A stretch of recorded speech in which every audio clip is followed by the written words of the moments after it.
every athlete who died in front of their fans. The beating that changed baseball.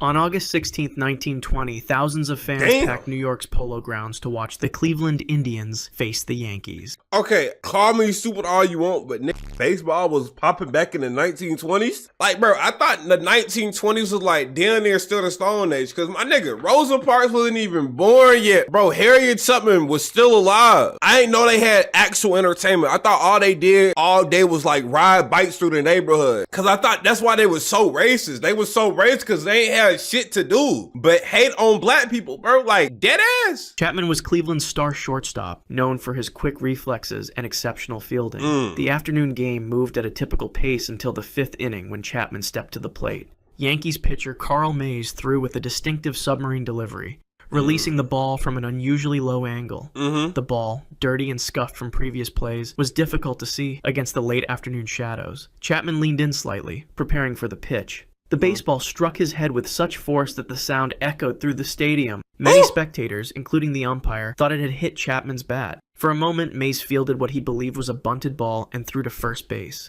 Chapman took several steps toward first base, then suddenly stopped. He dropped to his knees, a look of confusion. His ass still going after getting hit like that? Maybe that's what our grandparents mean when they say kids nowadays ain't shit, bro. Because I'm gonna be honest, bro. I get hit like that, I promise you. I'm slumped. Don't give a f until the ambulance come.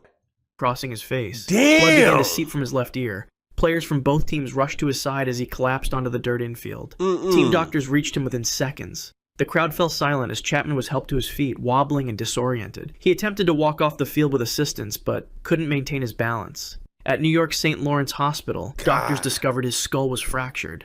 The impact had driven bone fragments nearly an inch into his brain. Surgeons performed an... Yo, bro, this is why I'm always afraid of playing baseball, bro. Like, I know this shit probably don't even happen all that often, but the fact that it can, bro, like, all it takes is one good-ass pitch to knock your lights out for life. Emergency operation, removing a piece of his skull to relieve pressure. Damn. Chapman never regained consciousness. At 4:40 a.m. the following morning, he was pronounced dead.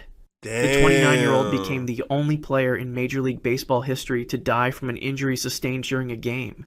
The tragedy changed baseball forever. The league soon banned the spitball and other pitches that doctored the ball. More importantly, umpires began regularly replacing dirty balls with clean ones, making them easier for batters to see, a practice that continues to this day. Okay, shit, maybe I'm tripping, but do that really prevent this from happening again, bro? Like I said, in my opinion, all it takes is one good-ass pitch and someone's noggin is not clean off, bro. Because I be hearing them boys be throwing them baseballs at like 120 miles, 130 miles per hour. Like, obviously, they ain't trying to take a head up, but like, bro, can't that still happen? Making them easier for batters to see, a practice that continues to this day. Goalkeeper blocker gone. On November 29, 2017, spectators filled the small gymnasium in Barras, Brazil, to watch a regional futsal match. Santos Sousa was the 38-year-old goalkeeper for Flamengo de Piripiri, a team competing in the local amateur league. Wait, okay, so this look like indoor soccer? Futsal?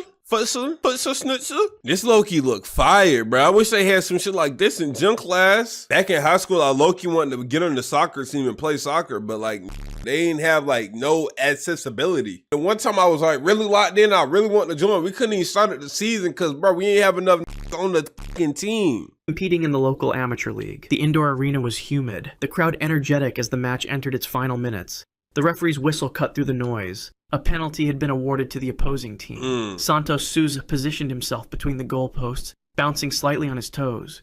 His teammates stood silent at midfield. The opposing striker approached the ball with measured steps. The shot came hard and fast, aimed at the center of the goal. Santos Sousa didn't dive. Instead, he stepped forward, making himself large, and blocked the ball with his chest. The impact was solid but unremarkable. The ball deflected harmlessly away. The crowd erupted in cheers. Santos Sousa raised his arms in celebration. His teammates... Oh, my still alive. What happened then? And I ain't gonna lie, that was tough. He belonged on or edit. Rushed toward him, congratulating him on the crucial save. For a few seconds, everything appeared normal. Then, without warning, his expression changed. A look of confusion crossed his face. He reached out to a teammate, who caught him as his legs gave way. His body went limp as he collapsed to the court floor. The celebration instantly turned to panic. Players from both teams signaled frantically for medical help. A team doctor reached him within seconds and began CPR. The gymnasium fell silent. Children in the crowd were ushered outside as the medical team continued resuscitation efforts. For nearly 20 minutes, they fought to restart his heart. Paramedics arrived and took over, applying a defibrillator. The electric shocks caused his body to jolt, but his heart showed no response. Damn. Despite their desperate efforts, Santos Souza never regained consciousness.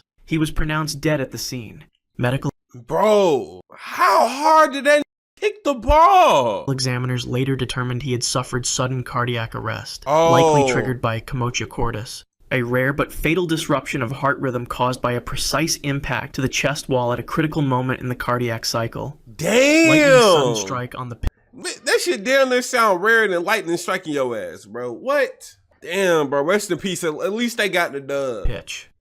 On October 10th, 2018, dark clouds gathered over Banyumas, Indonesia, as two local teams competed on a municipal football field. Raharja, a 35-year-old midfielder for FBI Banyumas, moved across the pitch with the confident stride of a veteran player. The weather had been threatening all afternoon, with humid air and distant thunder, but officials allowed the match to continue. In the 70th Distant thunder, so were they playing in the rain or nah? A lot playing in the rain, that's straight ore farming. Like, you don't, man, just cancel the goddamn game, bro. Like, the shit look cool, but it ain't. I promise y'all. minute of play, light rain began to fall. Players glanced upward, but the precipitation seemed manageable. Spectators opened umbrellas as they continued watching from the sidelines.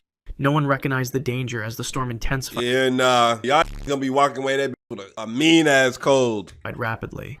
At precisely 4:17 p.m., a brilliant flash illuminated the entire pitch. The bolt struck without warning.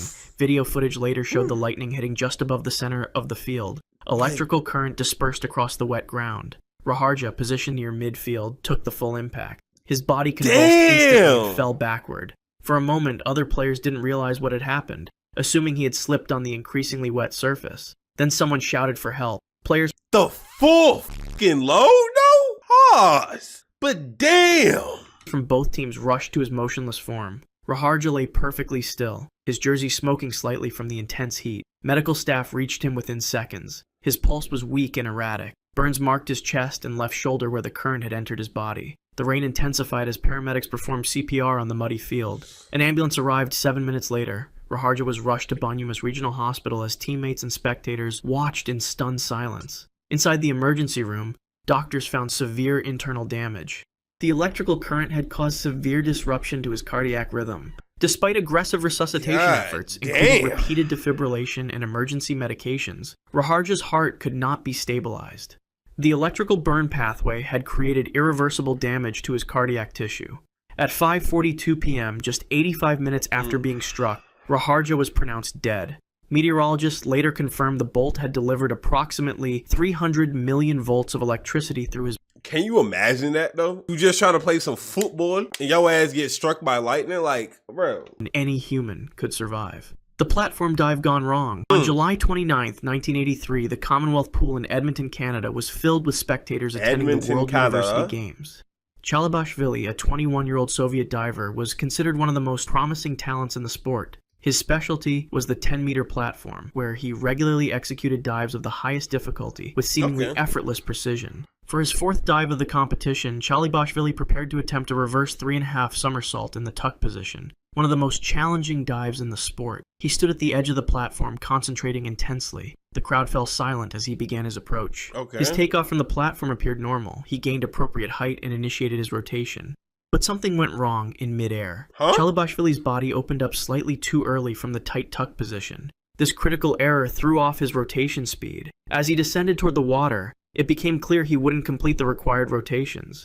Instead of entering the water vertically, Chalibashvili struck the back of his head directly on the concrete platform. The sound of the impact echoed through the suddenly silent arena. His body fell limply into the pool. Blood immediately clouded the water around him. Fellow divers jumped in to assist as medical personnel rushed to the scene. Chalibashvili was unconscious when they pulled him from the water. A deep gash exposed his skull where it had struck the unyielding concrete. Paramedics stabilized his neck and applied pressure to the wound. His vital signs were weak, present as they loaded him into an ambulance. Doctors at the University of Alberta Hospital found that the impact had caused severe trauma to his brainstem and cerebellum. Chalibashvili was It's scary, bro. placed on life support in the intensive care unit. For 9 days, he remained in a deep coma, showing no signs of neurological activity. Despite aggressive medical intervention, the damage was irreversible. His brain had been critically injured at the moment of impact. Like, damn, like that though? On August 7th, 1983, Sergei Chalabashvili's heart stopped beating. He died without ever regaining consciousness. His promising career and young life ended by a split-second miscalculation. Yo, rest in peace. Collision with the machine. Rest in peace, bro. On February 22nd, 1992, the Chris Mountain Air of Les Arcs, France, was filled with anticipation as athletes prepared for the speed skiing competition at the Albertville Winter Olympics. Bochetai, a 27-year-old Swiss competitor, was among the favorites in this demonstration sport, where skiers regularly exceeded 125 miles per hour down specially prepared slopes. The morning was perfect for training. Clear visibility, firm snow conditions, minimal wind. Bochetai and several teammates decided to take a warm-up run before the day's official practice. They set out on a marked trail adjacent to the competition course, building speed gradually as they descended. Bochetai accelerated into a gentle depression in the slope, his body in the aerodynamic tuck position that speed skiers use to minimize wind resistance. His specialized suit and helmet were designed for maximum velocity. At approximately 68 miles per hour, he approached a small rise in the terrain. Yo, 68 miles per hour is fucking crazy though. I know they said it's supposed to go up to like 125 or something, but even just 68, dude, that's above the street speed limit in like most streets, dog. That is crazy. And we talking about just your body, like, god damn. I know the adrenaline rush I know the adrenaline. As he crested the hill, Bochetai had no time to react. Snowcat, a large machine used for grooming ski slopes, was parked directly in his path. The machine... What the fuck are you doing? Ain't gonna lie, I gotta add some type of disclaimer. It sounds like I'm talking about the snowboarder, but I'm actually talking about the dude that was driving the plow truck. Like, what the hell are you doing on the track when you know this is where they're gonna be? Sorry, continue watching the video. ...had been maintaining a service road that intersected with the training run. No warning signs or barriers had been placed to alert skiers. The impact was devastating. Bochetai's body struck the metal vehicle with tremendous force. His momentum carried him into the machine's steel frame and treads. The sound of the collision alerted nearby skiers and course workers, who rushed to the scene. Medical personnel arrived within minutes, but there was nothing they could do. Bochetai's head, chest, and internal organs was immediate and fatal. The impact had caused massive internal hemorrhaging and multiple compound fractures. He died instantly upon collision. Spectators and fellow competitors gathered at the scene, many in tears as news of the accident spread. Olympic officials quickly announced the postponement of all speed skiing events. Flags at the Olympic venues were lowered to half-mast. An investigation later revealed critical failures in communication between course officials and maintenance crews. The Snowcat operator had no radio contact with event coordinators and was unaware athletes would be using the training run that morning. Spectacle silenced. On March 15, 1971, a modest crowd gathered in the small Belgian town of Ritai to watch a local cycling race.